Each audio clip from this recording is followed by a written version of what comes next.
It's Real Estate Corner here on the Talk Station FM 107.1, a program of the Carteret County Association of Realtors. And we have joining us this afternoon, Cherie Higgins, who is the Executive Officer of the Carteret County Association of Realtors, along with representatives of the insurance industry, as a matter of fact, Chalk and Gibbs. We're going to be talking with them in a moment. But first, I want to go to you, Cherie, back to our conversation. Of course, we've been talking about the issue of insurance.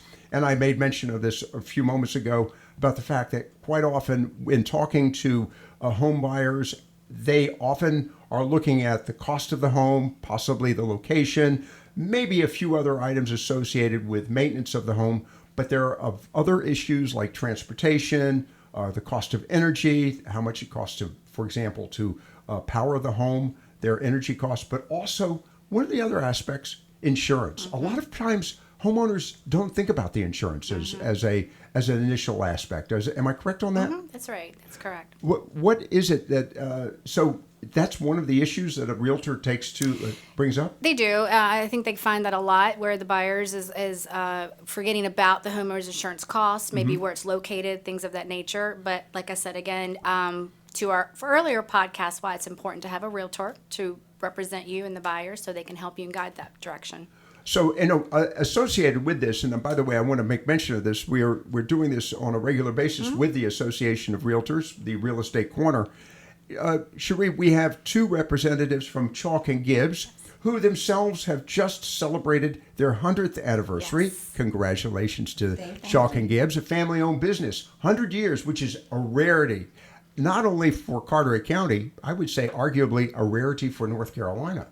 So I appreciate that. But we've also got to recognize, I think, another rarity, 75 years of service to the county with the Association of Realtors. That's correct. Yep, serving the members, definitely. And you had a recent event? We did. A few weeks ago, we had our 75th anniversary party where we invited all of our membership, and you as well, Lockwood, you came, and some of our town officials, and it was really nice. It was a great event. And you also had, I think, the president of the North Carolina Association? We did. President of the North Carolina State Association came, John McPherson, so it was a very nice surprise. Oh, that was an excellent program. Congratulations Thank to you for putting it together, and to the association for staying together Exactly. for 70. Yeah.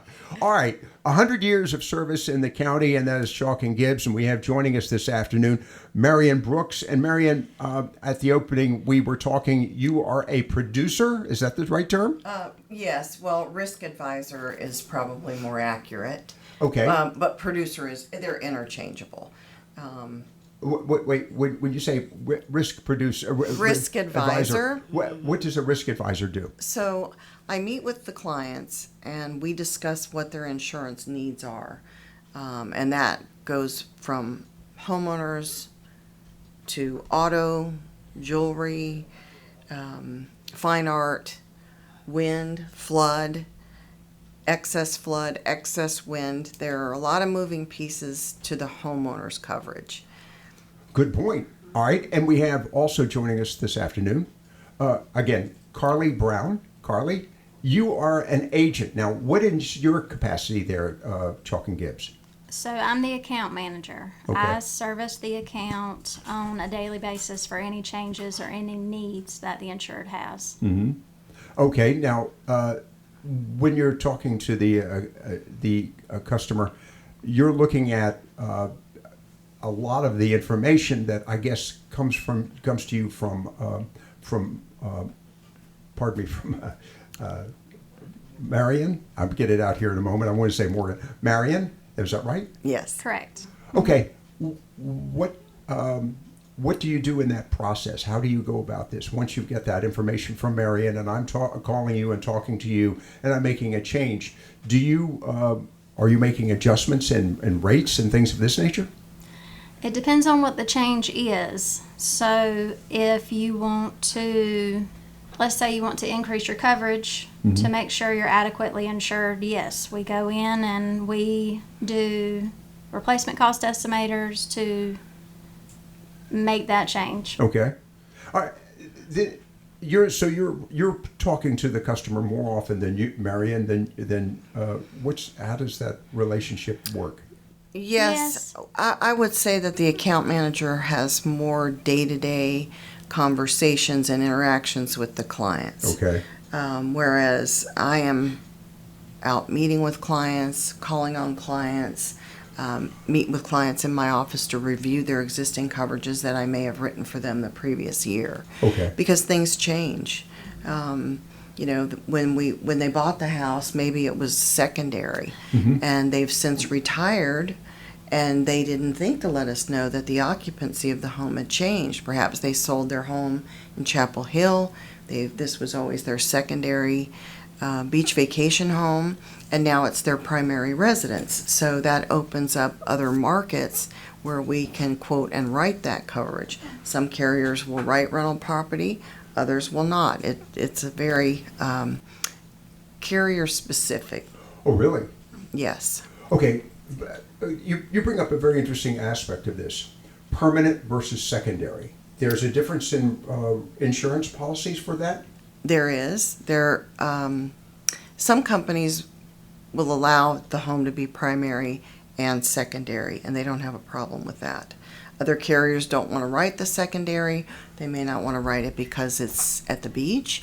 There are just a number of things that go into that, but as your life changes while you own this property, it sort of evolves over time. For example, we may at first just write their home. Later, they bring us their auto. We write their flood. We write any other additional coverages they may need, and then Carly services those accounts, and those policies that will allow that secondary exposure, those are pretty easy. But when you have someone who has a home that is secondary that also involves vacation rental, that changes the landscape once again. So it may need to go with a different carrier. It could mean that it opens up better options where they might be able to get broader coverage for perhaps a better rate. So those are all the things, some of them that go into that. So Carly, when you're talking to the client or the customer, you're also extracting from them certain information as well, because they, as Marion just pointed out, they just may take it, they assume certain things, but you have to identify that. Correct. It's good to have the conversation to figure out what has changed, because they may not bring it to your attention. So you're doing a question and answer issue all the time. Cherie, I want to go to you on this one. And again, Cherie Higgins with us with the Association of Carteret County Association of Realtors. We're hearing here a topic that we touched on in the previous conversations, and that is the differential between a retirement facility, a retirement home, or for that matter, an investment home, and a permanent home. So a realtor, when they're talking to their clients, and I think that's the right term, their customers. Correct. They have to determine. They go through a Q&A process too, do they not? I would imagine so. Yes, to determine what that home is going to be for them. So they have to be aware of these differentials as well. Yeah, and it would be great because they'd be if they would know the aspects of the insurance as we're learning today, that knowledge to help as again guide the buyer. Because the homeowner, of course, is looking at buying and making a major investment. Right. I say an investment either as a permanent home or as a secondary home, or as you just pointed out, Marianne, the other aspect of that is if they're renting the home. So in essence, if they're renting a home, it's a different topic altogether. It may be in some cases. Certain carriers, like I mentioned previously, don't have a problem with someone owning the home as a secondary. They will write that home almost basically just like a regular homeowner's. Okay. But if they begin to rent that property, then that changes. That means we may need to rewrite it to a different carrier. And depending upon the number of weeks the property is rented. Also, are they going to have a property manager who oversees that property? There are a lot of moving parts, as I said earlier. We're talking with folks from Chalk and Gibbs. That's Marianne Brown. She is again, the title risk Risk advisor. Risk advisor. Okay, I Yes. like that. And we have Carly Brown. I'm sorry, Marion Brooks. I said Marion Brown. Marion Brooks. Carly Brown, who's an account manager with Chalk and Gibbs. Now, Carly, in your conversations with homeowners, and I'm assuming, do you talk to realtors as well in the process? I do. What's the interchange with you and realtors? How does that go about? Realtors will call in and refer business to us. Okay. And then we can also have conversations with the realtors on update information for the property. Okay. So, Cherie, this is a situation where, again, the realtors are keeping up with a lot of details. Oh, yes, absolutely. Absolutely. Okay. We're talking with Cherie Higgins again. She's the executive officer of the Carteret County Association, with that term. Carteret County Association of Realtors. We also have here in the studio with us as well Marion Brooks. I'm going to get that last name correctly. She's a risk advisor, producer for Chalk and Gibbs, and Carly Brown, account manager with Chalk and Gibbs.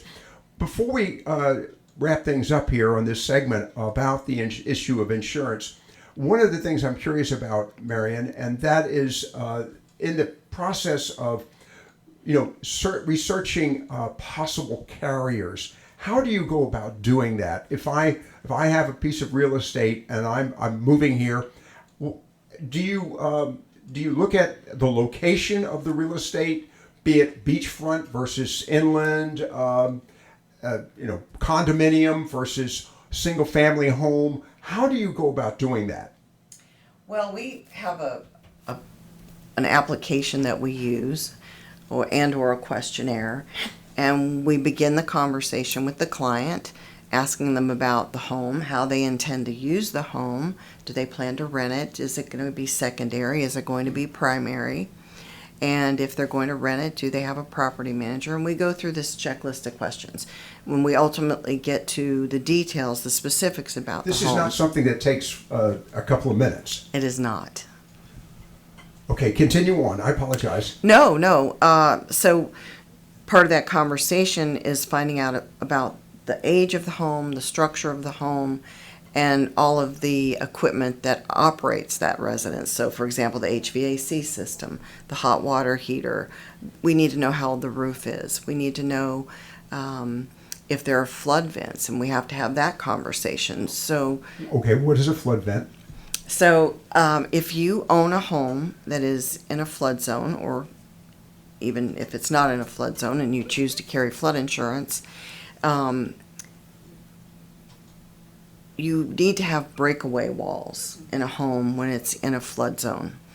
And part of that is they measure the area that's at ground level, and based on that area, you need to have so many flood vents. So you have to have so many square inches of space so that water can move through beneath that property, as opposed to crashing into it and causing structural damage.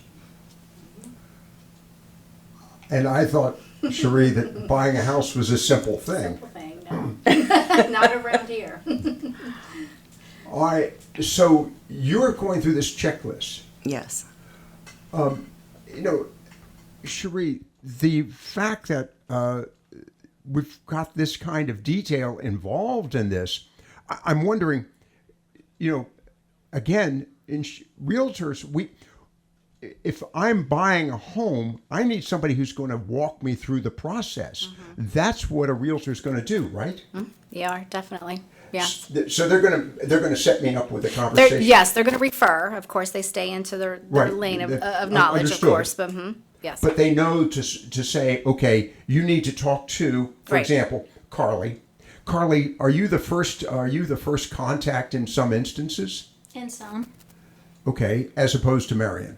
Correct. Then if I'm moving into the area and you get into some of the details of conversation, then would you send me over to Marion in the process, or someone? Are there others similar to you at Chalk and Gibbs, Marion? Yes. We have several risk advisors. Okay, so you would send me over to them to go through this process. In some cases, we do take in new business if the producers are, busy doing. Right? But you have that information and documentation they're ready to fill out there I as do. well. I do. I'm a homeowner. I'm buying a property either for an investment purpose. I'm going to rent it, or I'm going to use it eventually as a retirement community, a retirement home, I say community, or I'm going to use it as a permanent home. I'm learning today, gosh, I better be prepared. Yes, definitely. A lot of different. Insurance. Mm-hmm. And the insurance issue is actually a covering. And I'm going to use that description. I'm going to let Marion Brooks and Carly Brown describe it. Correct me if I'm wrong about this, but I see it as sort of a protective covering for my investment.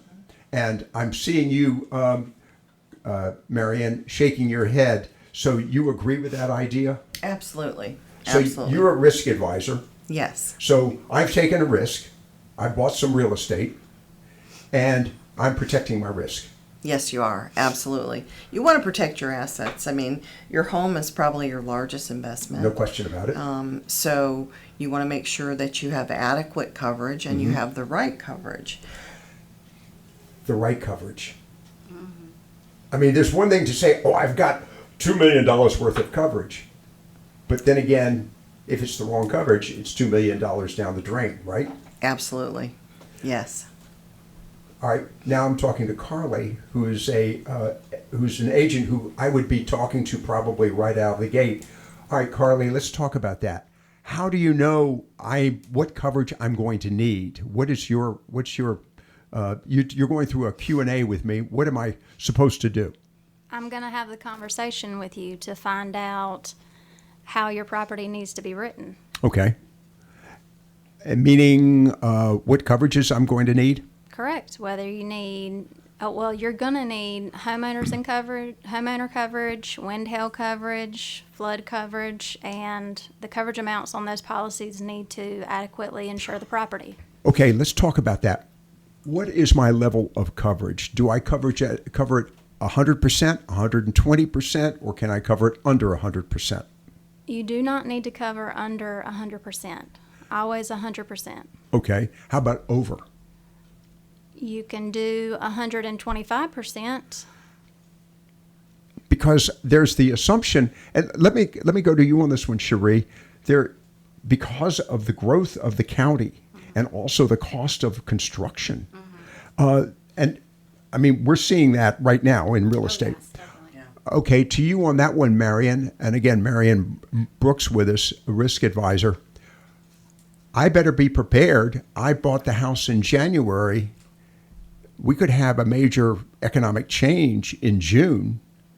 What happens to my coverage if all of a sudden, for example, and we've had this happen, 2x4s and sheetrock and materials have gone up exponentially 20, 30%. What I originally had borrowed, or pardon me, what I had originally insured for, let's use a round number, $500,000 has gone up 20%. Now it's $600,000. So do I need to sort of anticipate that? Yes. What I would say is each policy can be different depending upon the carrier. Some carriers require, and it's a term called co-insurance.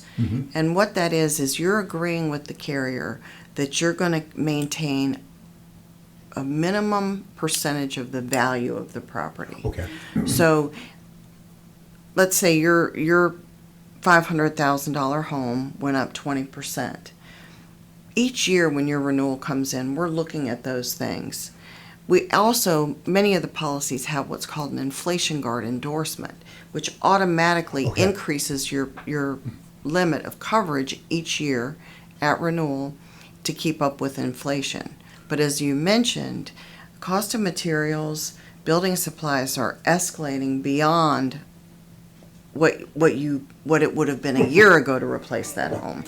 So we want to look at those things on an annual basis and reevaluate. Do we need to increase it? How much do we need to increase it? Have you made any changes to the home? And those carriers are requiring that coinsurance. Some have an 80% coinsurance. But if you're not insured, if you don't meet that value, in the event of a loss, you're going to be penalized on that claim. So whereas if your claim was $10,000 and you weren't insured to 100%, then they can ding you on that claim. They're not going to pay the full amount. There's a formula that they use, Okay. and that number will be adjusted. Cherie? This is one of those things that realtors have to sort of be aware of. Plus the fact, when they're looking at and talking to clients and potential buyers, we haven't talked about the sellers, but I want to talk about that for a moment real quickly. The fact that the homeowner needs to be aware of these expenses. Right. That's a big one. Carly, then to that point, when you're talking to a realtor or to a realtor and then to the customer, because they're going to refer the customer to you, you're going to be dealing directly with the customer. Do you talk to them in the process and say, okay, be aware of certain circumstances in this neighborhood, in this region of the county or in the state? And by the way, you do cover you provide insurance to homes outside of Carteret County, do you not? Correct. Oh, yes, absolutely. Okay. So you have to be aware of the geography too, right, Carly? I do. Wow. All right. Then in the process of talking to them about the coverage, and we were talking about inflationary aspects of it, I'm sure that in some instances there are inflationary factors that are unique to a community, are there not? I mean, possibly in the area of, well, like for example, infrastructure services, water, sewer, possibly a fire rating, something of that nature. Are you aware of those information? Can you get that information? Yes. Okay. The protection class code, Yeah. fire rating, yes. All right. And that's a factor in the rating of your policy. So if you live in an area that has a very strong fire department, they've met all of their benchmarks, they have the right equipment, then they are given a what's called a protection class code, and I think they go from 1 to 10. If the home is in an area that's a 10, that means that area is lacking an organized fire department. Most likely there are no fire hydrants, that sort of thing. So the rate for that particular property, that dwelling, is going to be higher than someone, say, in Emerald Isle, where they have a protection class code of 3. That rate's going to be much better than a protection class 10. I had no idea. Cherie and I are looking at each other going, how No about idea. All right, let's talk then about another aspect of geography. Zones, wind zones and flood zones. Is the county in Carteret, we're going to talk about that specifically, is the county broken up into wind zones by any chance? No, it is not. Okay. What is my capacity for getting wind insurance for my home, and how important is that? It's extremely important. The biggest risk we face in eastern North Carolina is wind. And it doesn't have to be a hurricane. It can be a tornado. It could be a nor'easter. Which we just had. Yes, we did. And, as we've all experienced, those little microbursts, those smaller nor'easters, can sometimes do quite a bit of damage. Okay. If we're getting wind insurance, is there anything we can, well, first off, where do we get the wind insurance? Do we get it directly from an insurance company? How do you, Carly, how do you go about getting wind insurance for my home? Do I get it as part of my homeowner's insurance? Is that part of that, or do I have to get it separately? You can get it included in your homeowner policy, or it can be written separately. We've had instances where wind insurance, particularly, has been discontinued by insurance companies, either for a particular zone or area of the county, or for that matter, for all of the county. When that happens, what do you do? The North Carolina underwriters, the wind pool, will offer wind insurance. How does that work? Is that an insurance? So if you're, let's say, for example, you're with a standard carrier, and at the time you took your policy out, they offered wind included in their policy. Now your policy's coming up for renewal a year later, and that carrier has decided that they are no longer going to write wind coverage as part of their homeowner product. So at that point, we have to find the wind coverage elsewhere. The NCJUA, NCIUA is probably the biggest wind provider. NCJUA, North Carolina Joint Underwriters Insurance Agency. NCUIA, North Carolina, what is that? So it's the North Carolina Joint Underwriters Association. Oh, association? Okay. And NCUIA? It depends on if you're on the island or if you're on the mainland as to which product you go on. Oh, really? yes. And we actually have some other carriers now that are writing, well, we have at least one that is writing a separate wind. So NCJUA is no longer the only game in town, which makes it a little more competitive if you can get it from a standard market as opposed to going through the IUA. Oh, really? Yes. Okay. We're talking with that was, I'm learning something here. Yes, Cherie, I too. Cherie Higgins and I are both learning something here on Real Estate Corner. That was Marion Brooks, who is a producer / risk advisor with Chalk and Gibbs, also Carly Brown, account manager with Chalk and Gibbs. Both of them celebrating 100 years of the company's success, not theirs. They're much younger than 100. But anyhow, I just thought I'd throw that out there for you, Thank Carly. you. But anyhow, the other aspect of this is flood insurance. What about that? How do we go about? Is flood insurance part, Carly, is that part of the standard insurance policy as well? It is separate. It is separate. Yes. Okay. How do I go about getting that? You can get flood insurance through the National Flood Insurance Program. What's involved in that? That we take the information in when you're calling in for new business, and we go into the rater and quote. Now they'll only do $250,000 on the building and $100,000 on your contents. Okay, that's an important aspect of that. How important is it to have flood insurance here in Carteret County? Very. It's very important.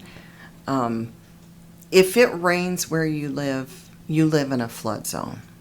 Oh, So Marion, that's, and that is the honest truth. We hear people say every day, "Oh, well, I'm not in a flood zone." Well, there were a lot of people that thought that before Florence. right. And we know that down east was basically underwater. In some instances, and I don't want to belabor the issue, but in the case of Florence, a lot of that was failure of the roof in many instances. And the water came through a failed roof. Oh, And yes, now, yes. was that... the only reason I'm really cautious about this is because I know that you get into a lot of definitions. Is that an initiation of a wind failure or a water failure? More than likely, if you're getting water intrusion like that into the home, that means that the roof has been damaged. Okay. And probably it's most likely because of wind. It may just lift the roof or lift the shingles, or it could blow a tree down and that lands on your roof. All of that is wind. Now, the water that they had in Carteret County, for example, during Florence, that's all flood. Anyone that didn't have flood insurance had no coverage. They had to look to FEMA for help to rebuild their homes. So I think we learned a really valuable lesson in 2018. I think it opened a lot of people's eyes to the need for flood insurance. Cherie, as we wrap it up with you this afternoon, and of course, we're talking with Cherie Higgins, also with the Carteret County Association of Realtors, and we're talking about the issue of insurance and the important role that real estate and realtors play in this role, in this factor, because obviously it's a major element in your activities, Marion, Carly, and with Chalk and Gibbs. But the other aspect of this is obviously the realtors real estate agents are constantly staying aware of these circumstances so that they can advise their clients, their customers about their needs. The question then goes to the issue of insurance.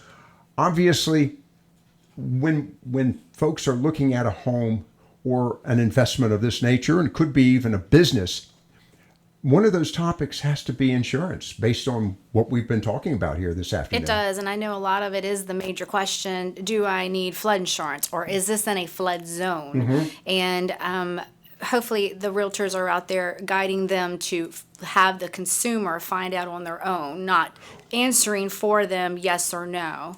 Well, the realtor, I say that in behalf of the realtor, they really cannot answer it, because Correct. it's the responsibility of the homeowner, because after the transaction occurs, the homeowner is responsible. That's correct. That's correct. Purely and simply. Yes. And again, and to that point, Marianne, I just sort of close it out here. That's the other aspect of this.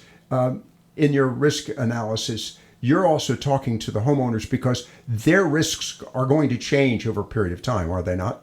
They are, and I try to provide a flood quote to anyone that I'm quoting their homeowners. We even have a form that if they decide they do not want to carry flood insurance, they're required to sign that waiver. Because at the end of the day, if there's a flood and we have not offered that coverage to them, it could be a problem. I have a question. Go for it. Do you find that mortgage lenders come back to you to say no, we require flood insurance on a property? Absolutely, Okay. yes. The mortgage companies are going online and they're looking at that property through the FEMA website, and they can determine if it's in a flood zone or not. Now, sometimes it can be iffy and we have to get involved with the carrier. Sometimes it requires an elevation certificate. They're no longer, I digress. Elevation certificates are no longer required to get a flood quote. However, if you have an elevation flood, you can use that in hopes of getting a better rate. If that flood elevation certificate is going to work against you, the carrier will not use it, and you'll still get that better rate.